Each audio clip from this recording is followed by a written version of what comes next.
everyone, my name is Komal Vyas Sharma and I welcome you all to Advait Education powered by GATE Academy, straightway to government jobs। तो आज हम हमारी video lecture series को आगे continue करते हैं और जो नेक्स्ट टॉपिक हम पढ़ने वाले हैं that is the making of our constituent assembly. मतलब हमारा जो संविधान सभा है, हिंदी में संविधान सभा कहते हैं कॉन्स्टिट्यूएंट असेंबली को, तो वो एक्चुअली बना कैसे। ठीक है, अभी कॉन्स्टिट्यूएंट असेंबली थी क्या, ये अ टाइप ऑफ जो आज की डेट में हम पार्लियामेंट देखते हैं उसी तरह का था ये भी। और इसके अंदर में ऐसी बहुत सारी कमिटीज बनी जिसमें से एक कमिटी ने हमारे संविधान को बनाया है। तो उस कमिटी को कैसे बनाया गया उसके पहले हमें पता होना चाहिए कि उनके जो पिताजी हैं, मतलब जो हमारा कॉन्स्टिट्यूएंट असेंबली है वो कैसे बना, मतलब ये आइडिया कहाँ से आया। ठीक है, तो मैं इस लेक्चर को दो पार्ट में लाऊंगी। आज के पार्ट में हम इसको एक फ्लो चार्ट की तरह एक कहानी के रूप में देखेंगे इस चीज को, और सेकंड पार्ट में हम कुछ फैक्चुअल चीजों को पढ़ेंगे। ठीक है, तो चलिए स्टार्ट करते हैं। अब देखिए, सबसे पहले आपको यहाँ पे ये जानना है, 1 सेकेंड। ओके, तो जो हमारा संविधान सभा है कॉन्स्टिट्यूएंट असेंबली, ठीक है, तो उसकी जो एक आइडिया थी कि हाँ एक कॉन्स्टिट्यूएंट असेंबली हमें बनाना चाहिए और उस तरह से हमें क्या करना है, आगे संविधान को प्रिपेयर करना है। ठीक है, तो इस चीज का आइडिया सबसे पहले 1934 में एक कम्युनिस्ट थे, कम्युनिस्ट नेता थे आप कह सकते हो, जिनका नाम था एमएन रॉय। ठीक है, तो इन्होंने सबसे पहले ये आइडिया दिया कि हमारे पास एक खुद का कॉन्स्टिट्यूएंट असेंबली होना चाहिए, संविधान सभा होना चाहिए। ठीक है, अब देखो, अच्छा ये क्यों होना चाहिए, बिकॉज हमने हमारे हिस्टोरिकल बैकग्राउंड में ये चीज देखी थी कि किस तरह से ब्रिटिशर्स जो हैं वो बहुत सारे लॉज लेकर आते जा रहे थे, लेकिन वो जो लॉज थे वो बहुत ज्यादा फ्रूटफुल हमारे देश के लिए नहीं हो रहा था, बहुत ज्यादा एडवांटेज नहीं मिल रहे थे उन लॉज से। तो इसलिए अंग्रेज ये चाहते, ब्रिटिश जो इंडियंस ये चाहते थे कि जितना जल्दी हो सके कि अंग्रेज हमारे इस देश को छोड़कर चले जाएं। ठीक है, तो इसीलिए अब अंग्रेज छोड़कर जाएंगे कैसे, उसके लिए हमें पॉलिटिकली थोड़ा सा पावरफुल होना पड़ेगा। उसके लिए गांधी जी ने हमें एक रोड मैप दिया था कि किस तरह से हमें आगे बढ़ना चाहिए। तो उसी रोड मैप के तहत यह था कि एक कॉन्स्टिट्यूएंट असेंबली भी आपकी बननी चाहिए। ठीक है, तो गांधी जी के ही टाइम के बाद में सबसे पहले ये आइडिया दिया था हमें एमएन रॉय जी ने। ठीक है, देन 1935 में पहली बार INC that is Indian national Congress ने पहली बार ऑफिशियली इस चीज की डिमांड की ब्रिटिशर्स से। ठीक है, ऑफिशियली डिमांड की गई कि हमें एक कॉन्स्टिट्यूएंट असेंबली, मतलब एक संविधान सभा को बनाना है, ऑफिशियली डिमांड। ओके, इसके बाद में 1938 में जवाहरलाल नेहरू जी कौन थे, हमारे फर्स्ट प्राइम मिनिस्टर जो थे और एक INC के एक मेंबर भी थे वो। तो उन्होंने ये डिक्लेयर किया, क्या डिक्लेयर किया, उन्होंने कहा कि हमें एक इस तरह का कॉन्स्टिट्यूएंट असेंबली बनानी है, ठीक है, जो कि क्या करे, एक संविधान को बनाए। ठीक है, क्या बनाए, एक संविधान, हमारे कॉन्स्टिट्यूशन को बनाए, लेकिन कोई भी जो आउटसाइड इंटरफेरेंसेस है वो नहीं होने चाहिए, मतलब बाहर का कोई व्यक्ति उसमें इंटरफेयर ना करे। बाहर का मतलब कौन, उनके कहने का मतलब था कि ब्रिटिशर्स के हस्तक्षेप के बिना हम क्या करें, हमारा खुद का देश के लिए एक संविधान को बनाए। ठीक है, तो ये आइडिया, ये जो लाइंस थी ये किसने गई थी, जवाहरलाल नेहरू जी ने। इन्होंने ये डिक्लेयर किया था कब, 1938 में। ठीक है, पर अंग्रेज लोग बहुत ज्यादा इन बातों को सुन नहीं रहे थे, है ना, वो सिर्फ ऐसे ही से टाले जा रहे थे। तो क्या हुआ, उसके बाद धीरे धीरे वर्ल्ड वॉर 2 जो है, ठीक है, वो कहीं ना कहीं आपका हाइट ले रहा था। ठीक है, वर्ल्ड वॉर 2 के रीजंस क्या थे, जर्मनी, हिटलर। ठीक है, तो उस वजह से जो ब्रिटिशर्स हैं वो काफी नर्वस हो रहे थे कि वो लोग फाइट कैसे करेंगे, इंडियंस के हेल्प के बिना वो फाइट नहीं कर सकते थे। ओके, तो इसलिए उन्हें इंडियंस की हेल्प चाहिए थी और इंडियंस की डिमांड उन्हें पूरी करनी चाहिए थी। तो इंडियंस की डिमांड क्या थी, एक कॉन्स्टिट्यूएंट असेंबली की। तो उसके लिए 1940 में जो ब्रिटिशर्स थे, तो वो क्या लेकर आए, ऑगस्ट ऑफर, है ना, अगस्त का ऑफर लेकर आए। इन्होंने कहा कि अगर आपने हमारी हेल्प की वर्ल्ड वॉर 2 में तो हम आपको आपका कॉन्स्टिट्यूएंट असेंबली बनाने की इजाजत दे देंगे। ठीक है, ऐसा इन्होंने अगस्त ऑफर में कहा। और इसी अगस्त ऑफर को गांधी जी ने क्या कहा इसको, पोस्ट डेटेड चेक। मतलब उनका ये कहना था, वो अब विश्वास नहीं करते थे अंग्रेजों के ऊपर में, तो उन्होंने कहा कि ये पोस्ट डेटेड चेक है। ठीक है, मतलब आज जरूर अंग्रेज ये कह रहे हैं, लेकिन अगर वो वर्ल्ड वॉर जीत जाते हैं उसके बाद में ये कोई गारंटी नहीं है कि वो इस बात पर टिके रहे। ठीक है, तो इसलिए ब्रिटिश जो इंडियंस हैं वो इस बात को मानने के लिए उतने ज्यादा राजी नहीं थे। ठीक है, लेकिन अब इन्हें अपनी बात को तो मनमानी थी कि किस तरह से हम ब्रिटिश इंडियंस जो हैं उनका एक वो ले, क्या बोलते हैं उसको, पावर, एक उम्मीद रहे, है ना। तो उस चीज के लिए इन्होंने क्या किया, 1942 में ये लोगों ने यहां पर भेजा क्रिप्स मिशन। तो क्रिप्स मिशन कब आया था हमारा, 1942 में। ठीक है, अब क्रिप्स मिशन ने क्या किया, एक सर को इन्होंने भेजा, सर स्टैफोर्ड क्रिप्स इनके नाम से।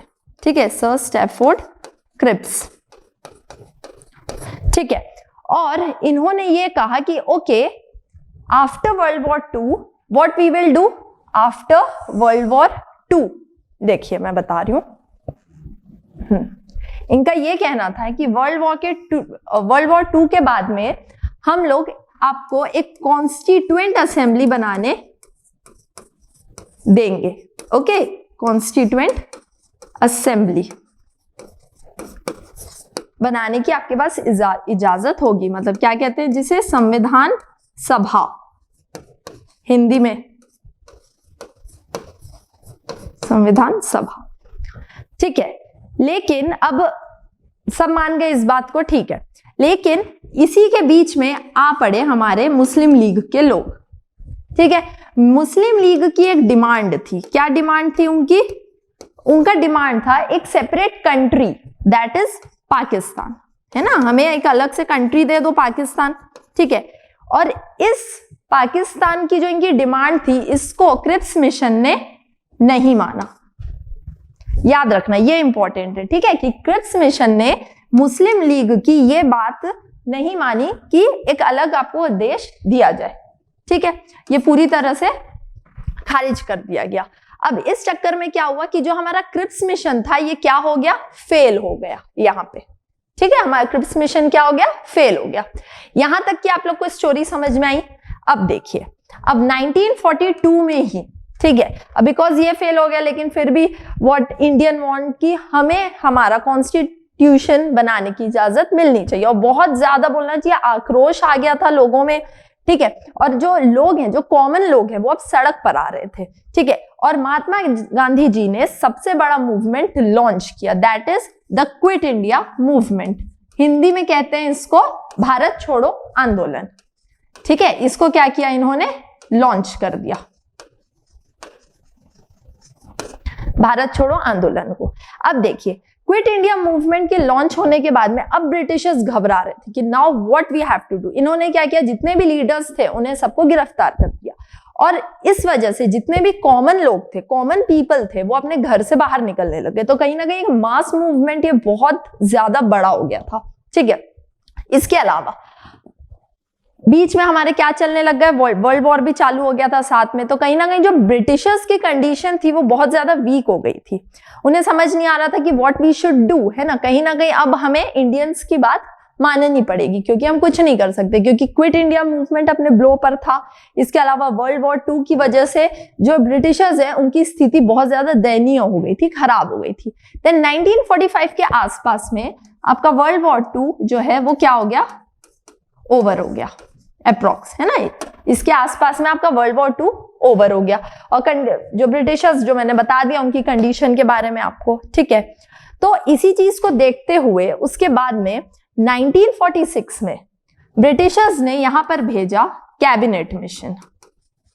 अभी कैबिनेट मिशन में कौन मेंबर्स थे, क्या था, ये सब हम हिस्ट्री में देखेंगे। ठीक है, संविधान में हमें एक टाइमलाइन को देखना है कि किस तरह से हमारी कॉन्स्टिट्यूएंट असेंबली बनी। ठीक है, और ये फैक्चुअल क्वेश्चन से आपको संविधान में पूछता है इन क्वेश्चंस को। ठीक, तो 1946 में एक कैबिनेट मिशन को भेजा गया और कैबिनेट मिशन ने क्या क्या आपको चीजें बताई, देखिए यहां पे मैं बता रही हूं, ध्यान दीजिएगा। तो कैबिनेट मिशन ने कहा ओके हम रेडी हैं फॉर इलेक्शंस। ठीक है, फॉर मेकिंग कॉन्स्टिट्यूएंट असेंबली। आप एक कॉन्स्टिट्यूएंट असेंबली बनाओ, सीए लिख रही हूं मैं। ठीक है, आप एक कॉन्स्टिट्यूएंट असेंबली को बना सकते हो। बनाओगे कैसे? ऑब्वियसली आप इलेक्शंस करवाओगे अपने देश में। ठीक है, ये अब मुस्लिम लीग फिर आ गई यहां पर। फिर उन्होंने क्या बोला, यार हमारी तो डिमांड को सुन लो कि हमको क्या चाहिए, हमारा पाकिस्तान चाहिए। ठीक है, लेकिन कैबिनेट मिशन ने भी इनकी बात को नहीं माना। ओके, ये चीज आपको याद रखना है कि क्रिप्स मिशन ने और कैबिनेट मिशन ने दोनों ने इस बात को नहीं माना कि हम आपको एक सेपरेट पाकिस्तान देंगे। ठीक है, उन्होंने कहा कि ओके आप कॉन्स्टिट्यूएंट असेंबली को बनाओ और उसके लिए अब आप क्या करो, इलेक्शंस करवाओ। ठीक है, अब इलेक्शंस हुए। इलेक्शन कब होंगे आपके?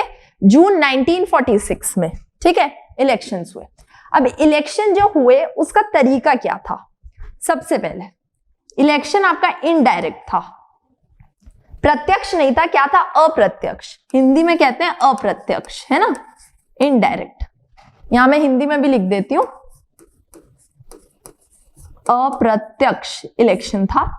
ठीक है, अप्रत्यक्ष का मतलब क्या होता है? मतलब जो डायरेक्ट पीपल है, जो कॉमन पीपल लोग हैं, ठीक है, उन्होंने वोट नहीं किया था, है ना। People does not vote. ठीक है, डायरेक्ट इलेक्शन में पीपल वोट करते जैसे हम करते हैं लोकसभा के लिए, लेकिन क्या हम राज्यसभा के मेंबर्स को चुनते हैं क्या? नहीं, राज्यसभा के जो मेंबर्स हैं वो इनडायरेक्टली चुने जाते हैं। उसकी क्या प्रोसेस है वो सब हम आगे पढ़ेंगे। ठीक है, तो यहाँ पे जो इलेक्शन हुआ आपका, कैबिनेट मिशन ने जो बात मानी कि ओके हमें कॉन्स्टिट्यूएंट असेंबली बनाते हैं, तो कॉन्स्टिट्यूएंट असेंबली बनाने के लिए जो इलेक्शंस हुए तो वो सबसे पहले पता होना चाहिए आपको कि वो इनडायरेक्ट इलेक्शन थे, कॉमन लोगों का उसमें कोई भी हाथ नहीं था। दूसरी चीज, पीपल डज नॉट वोट। ठीक है, और ये क्या था आपका? Proportional representation. प्रोपोर्शनल रिप्रेजेंटेशन, देखो प्रोपोर्शनल रिप्रेजेंटेशन का मतलब ये होता है कि एक ग्रुप के पीछे में एक पर्सन, ठीक है, उसको कहते हैं प्रोपोर्शनल रिप्रेजेंटेशन। मतलब पॉपुलेशन को देखते हुए हम क्या करते हैं, एक लीडर को बनाते हैं। जैसे हर 1 मिलियन पर, ठीक है, 1 मिलियन पीपल में एक पर्सन आपका अपॉइंट होता।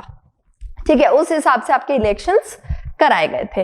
तो ये क्या थे आपके? Indirect election, people does not vote and proportional representation. Election हुए कब? जून 1946 में। अब देखते हैं कि जो इलेक्शन हुआ उसका तरीका क्या था। देखो, जो टोटल सीट्स थी वो थी हमारे पास में 389। ओके, जो कॉन्स्टिट्यूएंट असेंबली जो थी हमारी, ठीक है, उसके लिए जो सीट्स थी टोटल ये थी हमारी 389। इसमें से 296 जो थी ये थे आपके ब्रिटिश प्रोविंस के। ब्रिटिश प्रोविंस का मतलब क्या होता है? जहां पर जो अंग्रेज है उनका डायरेक्ट शासन था, है ना, वो वाले प्रांत जहां पे अंग्रेजों का डायरेक्ट शासन था। ठीक है, तो उन्हें कहते हैं हम ब्रिटिश प्रोविंस। 296 एंड 93 जो थे, ठीक है, ये थे हमारे प्रिंसली स्टेट्स। प्रिंसली स्टेट का मतलब क्या होता है? राजा रजवाड़ास वाला, है ना, राजा रजवाड़ा। तो ये वाला जो पार्ट था प्रिंसली वाला, ये कितने थे? 93 थे। ठीक है, अब देखिए यहां पे क्या हुआ। ये मैंने 2 पार्ट में डिवाइड कर दिया। इसमें से जो ये राजा रजवाड़े वाले जो थे 93, ठीक है, इनके इलेक्शंस नहीं हुए। ठीक है, यहां पे क्या हुआ? हमारा नॉमिनेशन हुआ। They are nominated. ठीक है, बिना इलेक्शन के ही हमने लोगों को चुन लिया, ओके आप इसके कॉन्स्टिट्यूएंट असेंबली के मेंबर बनोगे, आप बन जाओगे, ठीक है, नॉमिनेट किया गया। यहाँ पे कोई भी चुनाव नहीं हुए। लेकिन चुनाव कहाँ पे हुए? आपके जो ब्रिटिश प्रोविंस थे, यहाँ पे क्या हुए? आपके इलेक्शंस हुए। 296 सीट्स के लिए हमारे यहाँ पे इलेक्शंस हुए, ठीक है। अभी ये जो इलेक्शन हुआ तो इसमें किसको कितनी सीट्स मिली ये इंपॉर्टेंट है, ठीक है। ये आपको पता होना चाहिए कि यहाँ पे किसको कितनी यहाँ पर सीट मिली। तो देखिए इसमें से जो आईएनसी थी हमारे पास में, ठीक है, इंडियन नेशनल कांग्रेस, तो इंडियन नेशनल कांग्रेस को टोटल 208 सीट्स मिली, मुस्लिम लीग को 72 सीट्स मिली, ठीक है। देखो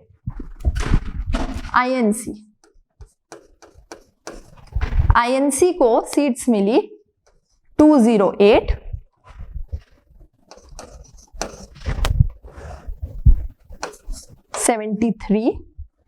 और अदर्स 15, ठीक है।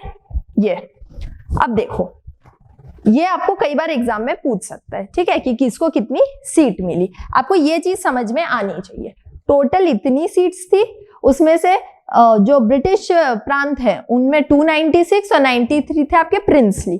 तो 93 बिकॉज राजाज हैं तो भाई वहां इलेक्शन क्या होगा, ठीक है, ऑब्वियसली जो राजा बोलेगा वही माना जाएगा, ठीक है। तो वहां से लोग क्या किए गए? नॉमिनेट किए गए। लेकिन जो इलेक्शन हुआ जिस साइड में, वहां जो इंडियन नेशनल कांग्रेस थी उन्हें 208 वोट मिले, मुस्लिम लीग को 73 मिले, वोट नहीं है सॉरी ये सीट्स हैं, और अदर्स को 15, ठीक है, ये चीज। अब यहाँ पे क्या हुआ? जो ये मुस्लिम लीग थी अब वो यहाँ पर समझ गई थी क्या कि भैया अब हमारा कुछ नहीं हो सकता, ठीक है, अब हम कितना भी चाहें, ठीक है, तो भी हम एक अलग राज्य नहीं मांग सकते, अलग देश नहीं मांग सकते। रीजन क्या है? क्योंकि हमें इतनी कम सीट्स मिली है, ठीक है, मेजॉरिटी में नहीं है। तो इसलिए कॉन्स्टिट्यूएंट असेंबली को मुस्लिम लीग ने क्या कर दिया था? बॉयकॉट कर दिया था। क्या कर दिया था? बॉयकॉट कर दिया संविधान सभा को, ठीक। इनके अलावा ये जो राजा रजवाड़ा थे 93, इन्होंने भी बॉयकॉट कर दिया था। अब इन्होंने क्यों बॉयकॉट किया? बिकॉज जो ब्रिटिशर्स थे वो प्रिंसली स्टेट्स को कुछ ज्यादा ही फेवर करते थे चीजों में, ठीक है। मतलब उनके पास में जो प्रिंसली स्टेट्स हैं इनके पास काफी पावर्स होते थे अपने खुद के एरिया में, रिलेटेड टू स्पेशली टैक्सेस। सिर्फ आप ये कह सकते हो कि जो डिफेंस है ना, आर्मी जो है वो ब्रिटिशर्स की होती थी। उसके अलावा में जो एक्सटर्नल अफेयर्स थे, है ना, बाहर का जो भी लेना देना था, हर चीज बाहरी, तो उस पर किसका कंट्रोल था? ब्रिटिशर्स का। उसके अलावा जो इंटरनल चीजें थी वो सब में प्रिंसली लोगों को काफी पावर्स थे। तो इसलिए वो ये सोचते थे कि क्यों हम देश के बारे में सोचें, हम हमारा सोचेंगे। ऑब्वियसली हम ये देखेंगे कि अभी जो चीजें चल रही है उस हिसाब से हम खुश हैं, ठीक है, मैं खाया मेरा घोड़ा खाया, बस उस तरह की चीज थी, है ना, बाकी से हमें कोई मतलब नहीं है। तो इसलिए इन्होंने क्या किया था? इसको बॉयकॉट कर दिया कॉन्स्टिट्यूएंट असेंबली को कि हमें नहीं चाहिए, ठीक। लेकिन बाकी लोगों ने फिर मिलकर जो थे, जो आईएनसी को बिकॉज बहुत ज्यादा सीट्स मिली थी तो कहीं ना कहीं ये मेजॉरिटी में थी, तो आईएनसी और अदर्स ने मिलकर फिर क्या किया? एक कॉन्स्टिट्यूएंट असेंबली को बनाई, कॉन्स्टिट्यूएंट असेंबली बनाई गई, ठीक है। अब ये कब बनी, कैसे बनी, चलिए इसको आगे हम देखते हैं कि ये कैसे बनी। तो चलिए हम आगे कंटिन्यू करते हैं। तो हमने अभी तक क्या देखा कि किस तरह से एक कॉन्स्टिट्यूएंट असेंबली बन गई, जिसमें आईएनसी को कुछ वोट्स मिले, अदर्स को कुछ वोट्स मिले और मुस्लिम लीग को। और मुस्लिम लीग और प्रिंसली स्टेट्स जो थे इन्होंने बॉयकॉट कर दिया, इन्होंने कहा कि अब हम ज्वाइन नहीं हो सकते, ठीक है। चलिए आगे बढ़ते हैं। अब देखिए 6 दिसंबर 1946 को, ये डेट्स भी याद रखना बहुत जरूरी है ना, इसलिए मैं आपको यहाँ डेट वाइज हर चीज बता रही हूँ। एक फ्लो चार्ट में कहानी की तरह जब आप पढ़ोगे ना तो फिर ये चीजें आपको जल्दी याद होंगी, ठीक है। और इसके बाद में जब नेक्स्ट लेक्चर में हम फैक्ट्स देखेंगे तो उन्हें आप रिवाइज कर सकते हो, ठीक है। देखिए तो 6 दिसंबर 1946 को हमने एक कॉन्स्टिट्यूएंट असेंबली को फॉर्म कर दिया, ठीक है। हमारा एक संविधान सभा बन गया। कब? 6 दिसंबर। देन 9 दिसंबर 1946 को फर्स्ट मीटिंग हुई। देखिए फर्स्ट मीटिंग बहुत इंपॉर्टेंट है, पूछता है इसकी डेट कि कॉन्स्टिट्यूएंट असेंबली की फर्स्ट मीटिंग कब हुई? 9 दिसंबर 1946 में। लेकिन पहली मीटिंग में सिर्फ 211 मेंबर्स ही आए थे। रीजन मैंने बता दिया है कि मुस्लिम लीग और प्रिंसली स्टेट्स थे, ये दोनों हट चुके थे, ठीक है, इसलिए सिर्फ 211 मेंबर्स ही थे इसमें। और ये फर्स्ट मीटिंग की डेट है 9 दिसंबर 1946 में। अब देखिए, जब फर्स्ट मीटिंग होती है तो हमेशा एक प्रेसिडेंट बनाया जाता है, ठीक है, जो कहना चाहिए आपका एक इंटरिम प्रेसिडेंट होता है, अंतरिम प्रेसिडेंट, ठीक है। तो वो किसे बनाया गया यहाँ पे? सच्चिदानंद सिन्हा जी को, डॉक्टर सच्चिदानंद सिन्हा, ठीक है, इन्हें बनाया गया। अब देखिए, ये क्या रहे हमारे अंतरिम प्रेसिडेंट। तो जब भी आपको पूछेगा कि कॉन्स्टिट्यूएंट असेंबली के पहले प्रेसिडेंट कौन थे, तब आप क्या लिखोगे? सच्चिदानंद सिन्हा। लेकिन परमानेंट प्रेसिडेंट कोई और थे, अभी हम देखेंगे आगे कौन थे वो, ठीक है, ये चीज। अब ये वाला जो सिस्टम है, इंटरिम गवर्नमेंट का जो सिस्टम होता है ना, कि एक प्रेसिडेंट बनेगा आपका, तो ये सिस्टम हमारा इंटरिम प्रेसिडेंट का सिस्टम आपका फ्रेंच लेजिस्लेशन से लिया गया है। कहां से लिया गया है? फ्रांस, है ना, फ्रेंच के लेजिस्लेशन से लिया गया है, ठीक। ये भी पूछ सकता है कि इंटरिम प्रेसिडेंट की जो प्रक्रिया है कि ये होना चाहिए, ये कहां से लिया गया? हमारे फ्रेंच लेजिस्लेशन से, ठीक है। चलिए आगे बढ़ते हैं। तो आपका कॉन्स्टिट्यूएंट असेंबली फॉर्म हो गया, फर्स्ट मीटिंग हो गई। इसके बाद में 11 दिसंबर 1946 को हम क्या करेंगे? हम हमारे परमानेंट प्रेसिडेंट बनाएंगे, ठीक है। यहां पे एक परमानेंट प्रेसिडेंट बनाया जाएगा। अब परमानेंट प्रेसिडेंट कौन होंगे? ये होंगे हमारे डॉक्टर राजेंद्र प्रसाद। अब बताओ, राजेंद्र प्रसाद जी क्या थे? हमारे ये फर्स्ट प्रेसिडेंट थे इंडिया के, फ्री इंडिया के, ठीक है। तो उन्हें ही कॉन्स्टिट्यूएंट असेंबली के परमानेंट प्रेसिडेंट बनाए गए, ठीक है। इनके अलावा जो वाइस प्रेसिडेंट थे, वाइस प्रेसिडेंट किसे बनाया गया? एच.सी. मुखर्जी साहब को, एच.सी. मुखर्जी, ये चीज, ठीक है। ये चीजें आई समझ में। अब देखिए, अब क्या हुआ? अब मीटिंग चली, मीटिंग, ये पहले ही सेशन चल रहा है ना अभी, ठीक है। पहले ही सेशन में 13 दिसंबर 1946 को, 13 दिसंबर 1946 को जवाहरलाल नेहरू जी ने पास किया ऑब्जेक्टिव रेजोल्यूशन, ऑब्जेक्टिव रेजोल्यूशन। ये इंपॉर्टेंट डेट है, पूछता है ऑब्जेक्टिव रेजोल्यूशन का डेट पूछता है। रीजन क्या है? क्योंकि जो हमारा प्रियम्बल बना है, जो हमारी प्रस्तावना बनी है, जिसको हम पढ़ेंगे आगे, तो वो प्रस्तावना जो है वो कहीं ना कहीं इस ऑब्जेक्टिव रेजोल्यूशन को देखते हुए बनाया गया है, ठीक है। मतलब ऑब्जेक्टिव रेजोल्यूशन में जवाहरलाल नेहरू जी ने जो भी चीजें पास की थी, ठीक है, तो वही सब चीजों को हमने हमारे प्रियम्बल में लिखा है। इन्होंने इसमें क्या बताया कि जो हमारा संविधान बनेगा तो उसको हमें बनाना कैसे, उसमें क्या क्या चीजों को हमें इन्वॉल्व करना है, हमें सिटीजन्स को क्या क्या राइट्स देने हैं, क्या ड्यूटीज रहेंगी, हर चीज इसमें लिखी हुई थी। और यही चीजों को हमने प्रियम्बल में भी लिखा है, ठीक है, बहुत सी चीजें। तो इसे ऑब्जेक्टिव रेजोल्यूशन ही क्या रहता है? कहते हैं कि द सोर्स ऑफ प्रियम्बल, ठीक है, कि आगे चल के यही क्या बना? हमारा सोर्स बना प्रियम्बल बनाने का।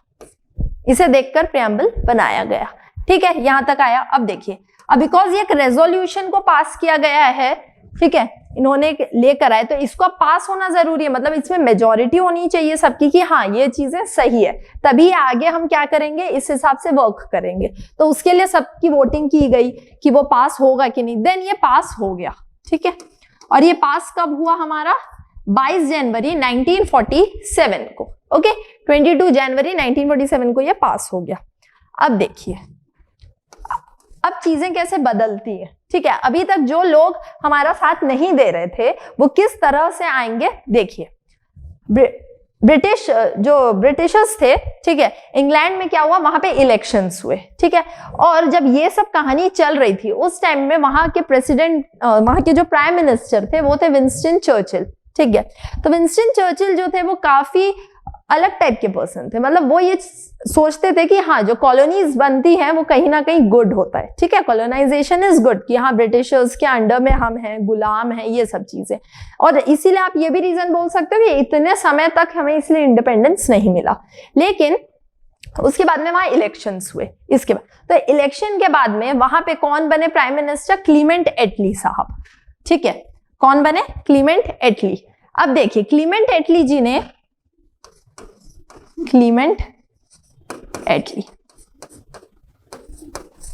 उल्टा कर दिया मैंने, ठीक है। तो इन्होंने 20 फरवरी 1947 को रेडियो पर एक चीज बोली। क्या बोली? इन्होंने कहा कि ब्रिटिशर्स इंडिया को मैक्सिमम जून 1948 तक छोड़कर चले जाएंगे, मैक्सिमम यहां तक ही रहेंगे पूरे ब्रिटिशर्स, और उसके बाद में वो लोग आपको छोड़कर चले जाएंगे। ये किसने कहा? क्लीमेंट एटली ने कहा, जो कि प्राइम मिनिस्टर थे उस टाइम इंग्लैंड के। कब कहा? 20 फरवरी 1947 में, ठीक है। अब पूरी पावर्स किन के पास आ जाएगी? जो हमारी कॉन्स्टिट्यूएंट असेंबली है, इनके पास सारी पावर्स आ जाएंगी, ठीक। अब ये एक बहुत ही इंपॉर्टेंट चीज थी। उन्होंने क्या कहा कि जो हिज और हर मैजेस्टी है ना, हिज हर मैजेस्टी बोलते हैं वहां पे, क्योंकि वहां पे मेन किसे माना जाता है? जो वहां की क्वीन होती है या फिर किंग होते हैं, है ना, तो उनकी मैजेस्टी से मतलब उनके नाम पे हर चीज की जाती है वहां। जैसे हमारे यहाँ अब बिकॉज रिपब्लिक है तो इसलिए प्रेसिडेंट को हेड बोला जाता है, तो वैसे ही वहां पे क्या है, वहां मोनार्की है, तो वहां पे जो किंग और क्वीन रहेंगे तो उनके नाम से जब भी हम कोई एक्ट पास करते हैं, कुछ करते हैं, उसको हिज और हर मैजेस्टी कहते हैं, ठीक है। तो उन्होंने कहा कि ये सब क्या हो जाएगा, आपका खत्म हो जाएगा। कब तक? मैक्सिमम जून 1948 तक, ठीक है। अब जैसे ही ये सुना गया, इसके बाद क्या हुआ? अब लोगों ने कहा कि यार अब तो हमें ऐड होना पड़ेगा, बोलकर धीरे धीरे जो आपके प्रिंसली स्टेट्स थे वो कॉन्स्टिट्यूएंट असेंबली में ज्वाइन होने लग गए, ठीक है। अब भाई उन्हें आगे तो बढ़ना है ना, कैसे बढ़ेंगे, ठीक। तो कौन जो प्रिंसली स्टेट्स आपके यहाँ पे कनेक्ट होने लग गए, ठीक। अब देखिए 3 जून 1947 को यहां पर भेजा गया माउंट बैटन को, Mountbatten, Lord Mountbatten को भेजा गया, ठीक है। इसे अब इन्होंने एक प्लान दिया, ठीक है। तो उस प्लान को आप क्या कहते हो? आप माउंट बैटन प्लान भी कहते हो उसको। इसके अलावा 3 जून प्लान भी उसे कहा जाता है, ठीक। तो ये प्लान इन्होंने दिया और क्या बोला कि हिज और हर मैजेस्टी तो हट जाएगी, इसके अलावा जो वाइस रॉय का पद था, वाइस रॉय भी बनते हुए आ रहे थे सब लोग, तो जो वाइस रॉय का पद है वो भी आपका हट जाएगा, ठीक है। कोई वाइस रॉय भी नहीं रहेगा।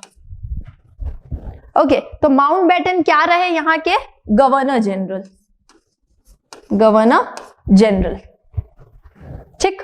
अब यहां पे समझो इस चीज को कि माउंट बैटन ने यहां पर प्लान दिया क्या कि ओके हम जो डिमांड है पाकिस्तान की उसको मानेंगे।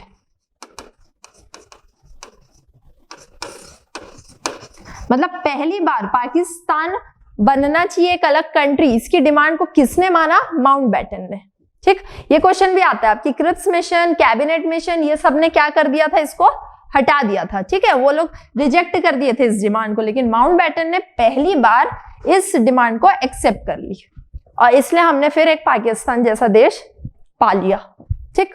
तो देखिए ये चीज समझ में आई यहां तक, है ना। इन्होंने एक प्लान लेकर आए और इन्होंने कहा कि ओके आप एक कॉन्स्टिट्यूएंट असेंबली बनाओ, लेकिन अब 2 बनाओ। किस किस के लिए? एक पाकिस्तान के लिए बनाओ और एक जो हमारा इंडिया है ना, उसके लिए आप बनाओ। 2 अलग अलग कॉन्स्टिट्यूएंट असेंबली आप बना लो अपने हिसाब से, ठीक है। और इस तरह से इन्होंने क्या कर दिया? फिर बंटवारा कर दिया चीजों में।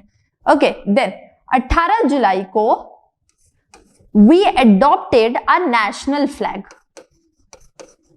ओके, ये आप लोग याद रखिएगा कि नेशनल फ्लैग को हमने कब एडॉप्ट किया? ऑन 18 जुलाई 1947 को। देन इसके बाद में देखो अब 22 जुलाई को क्या होगा?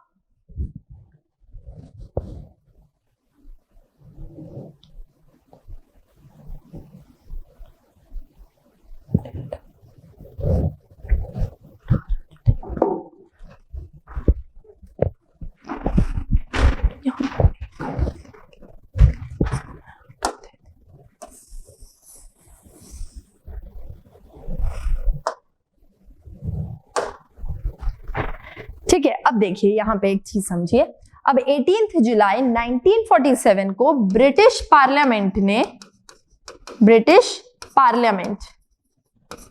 ठीक है, ब्रिटिश पार्लियामेंट ने क्या पास किया?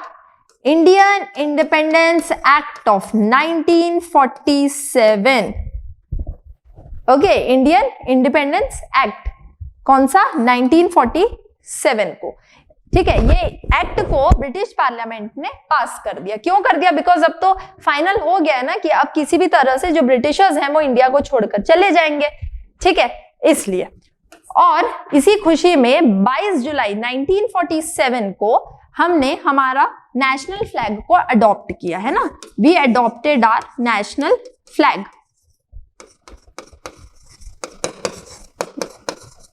कि इस तरह से हमारा एक नेशनल फ्लैग होगा, ठीक है, इसको हमने अडॉप्ट कर दिया। काफी खुशी का माहौल and congratulations for the big day, जिसकी हमें इतने सालों से, अप्रॉक्स 200 सालों से जिस चीज की हमें सबसे ज्यादा इंतजार था, दैट इज इंडिपेंडेंस। ऑन 15 अगस्त 1947 को इंडिया क्या हो गया? इंडिपेंडेंट हो गया, ठीक है। नाउ वी आर फ्री, ठीक है। लेकिन अभी हम रिपब्लिक नहीं बने, हम सिर्फ इंडिपेंडेंट हुए हैं। अभी भी हम क्या थे? डोमिनियन थे। रीजन क्या था? हमारा संविधान नहीं बना था, ठीक है। अभी अंग्रेजों ने ये तो तय कर दिया कि ओके, हम अब आपको पूरी तरह से छोड़ दिया, हमने ये एक्ट पास कर दिया है, ठीक है, अब आप क्या हो? इंडिपेंडेंट हो। लेकिन हमारी कुछ जिम्मेदारियां भी है, जब तक आपका संविधान नहीं बन जाता, ठीक है, और आप उस संविधान को आपके देश में लागू नहीं कर देते, तब तक आप क्या रहोगे? डोमिनियन रहोगे, ठीक है। तो अभी तक हाँ, इंडिया क्या रहा? फिर डोमिनियन स्टेटस में रहा, ठीक है, डोमिनियन था। उसके बाद में 29 अगस्त 1947 को हमने एक ड्राफ्टिंग कमेटी बनाई, ड्राफ्टिंग कमेटी। अब देखो इस चीज को समझो, जो ये कॉन्स्टिट्यूएंट असेंबली हमारी बनी है ना, इसके अंदर में बहुत सारी कमिटीज बनी थी। मैं एक लेक्चर में आपको सिर्फ कमिटीज के बारे में बताऊंगी, ठीक है। तो वही सब कमेटी में एक बहुत ही इंपॉर्टेंट कमेटी थी हमारी ड्राफ्टिंग कमेटी, हिंदी में कहते हैं इसको प्रारूप समिति, बनाई गई, ठीक है, इसको बनाया। इनका इसी प्रारूप समिति का मेन काम क्या था? हमारा संविधान लिखना। इस प्रारूप समिति के प्रेसिडेंट कौन थे? डॉक्टर भीमराव अंबेडकर जी, ठीक है। और उनके अलावा उसमें 6 लोग और थे, और ये लोगों ने मिलकर फिर क्या किया? हमारे इस संविधान को लिखा, ठीक है। ये चीज समझ में आई? तो ये क्या हुआ? 29 अगस्त 1947 को हमने एक ड्राफ्टिंग कमेटी हमारी फॉर्म कर दी, ठीक है। अब ये ड्राफ्टिंग कमेटी ने अपना काम चालू किया, संविधान लिखना चालू किया, बहुत सारी चीजें लिखी इन्होंने। क्या क्या लिखी वो हम पढ़ेंगे जब हमारा फाइनल कॉन्स्टिट्यूशन बना, तो उसमें क्या चीजें थी वो आगे लेक्चर्स में होंगे, ठीक है। तो फिर 4 नवंबर 1948 को भीमराव अंबेडकर जी ने,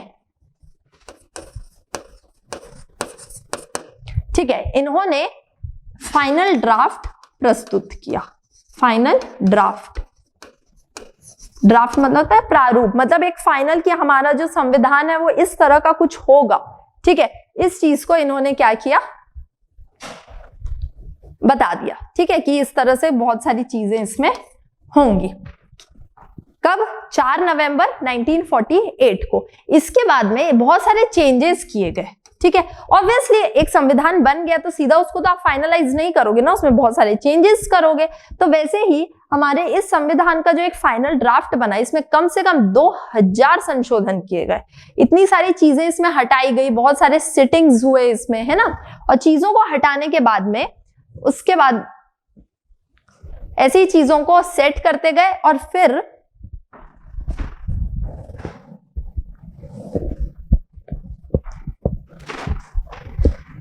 बहुत सारी चीजों को हमने यहां पे सेट किया। और उसी बीच मई 1949 को हमने अडॉप्ट किया कॉमनवेल्थ, ठीक है, कॉमनवेल्थ। ये क्या है? इसको कहते हैं राष्ट्रमंडल,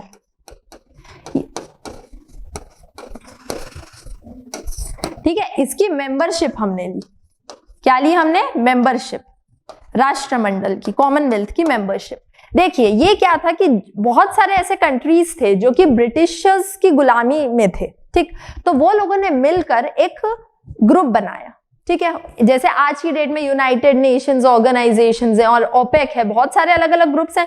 तो इसी तरह से जो राष्ट्रमंडल खेल भी होते हैं ना, कॉमनवेल्थ गेम्स होते हैं जो हमारे, ठीक है।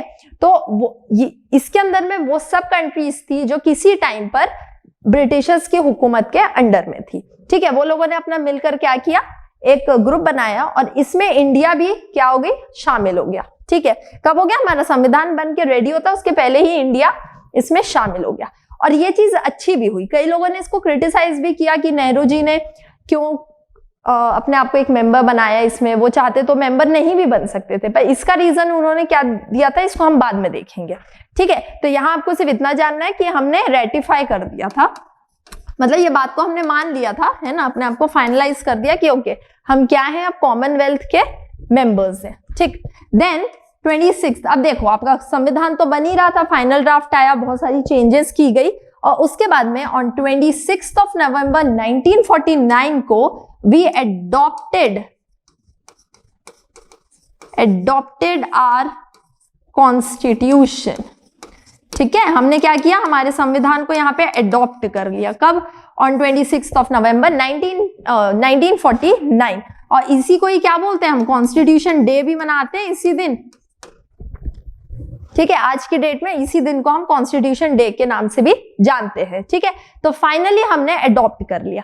अब जब हमने संविधान अडॉप्ट किया तो उस टाइम पे ये देखिए, ये कुछ आर्टिकल्स हैं जो हमारे संविधान के, जो भी ये आर्टिकल्स हैं, आर्टिकल 5, 6, 7, 8, 9, 60, 324, ये सारे आर्टिकल्स को, जो कि टोटल 15 है, तो इन आर्टिकल्स को क्या किया हमने, कब अडॉप्ट किया, 26 ऑफ नवंबर 1949 को अडॉप्ट किया इन आर्टिकल्स को। इसके अलावा जितने भी आर्टिकल्स हैं उनको हम कब करेंगे, ऑन 26 ऑफ जनवरी, ठीक है। अब देखो यहाँ क्या हुआ, अब जैसे ही संविधान हमने यहाँ पे अडॉप्ट कर लिया, याद रखना ना ये वर्ड बहुत इंपॉर्टेंट है, हमने अभी यहाँ क्या किया है, अपनाया है। अडॉप्ट करने का मतलब क्या होता है, यहाँ लिख देती हूं, अपनाना, ठीक है। हमने हमारे संविधान को अपना लिया है। देन 24 जनवरी 1950 को हमने सिग्नेचर्स किए बहुत सारे, है ना, कि जो फाइनल बना उस पर हर किसी के हस्ताक्षर थे, जितने भी कॉन्स्टिट्यूएंट असेंबली के मेंबर्स थे तो उनके सिग्नेचर्स किए गए उस संविधान में। इसके अलावा हमने हमारा नेशनल सॉन्ग वंदे मातरम जो है ना, इसके अलावा नेशनल एंथम जनगण मन, ये दोनों को क्या किया हमने, अडॉप्ट किया इस दिन, है ना। देखो ये डेट्स इंपॉर्टेंट है, पूछी जाती है, ठीक है। हमने अडॉप्ट किया ये, और इसके बाद में finally on 26 of January 1950, again the big day of our life, we got republic, ठीक है। हमने क्या किया, commencement of constitution, republic day के दिन, ठीक है। इस डेट को क्या किया, कमेंसमेंट किया, मतलब हमने लागू कर दिया, हमारे संविधान को इस देश पर क्या कर दिया, लागू कर दिया, ठीक है। तो ये बहुत ही इंपॉर्टेंट डेट हो जाती है। ओके, ये चीजें समझ में आई कि किस तरह से एक फ्लो चार्ट आपका चल रहा है, ठीक। जो इंडियन इंडिपेंडेंस एक्ट हमारा पास हो गया था तो उसके बाद में उसमें कुछ चेंजेस आ गए देश में, जैसे कि जो हिज और हर मेजेस्टी थी वो खत्म हो गई। इसके अलावा जो वाइसरॉय का पद था वो भी हट गया।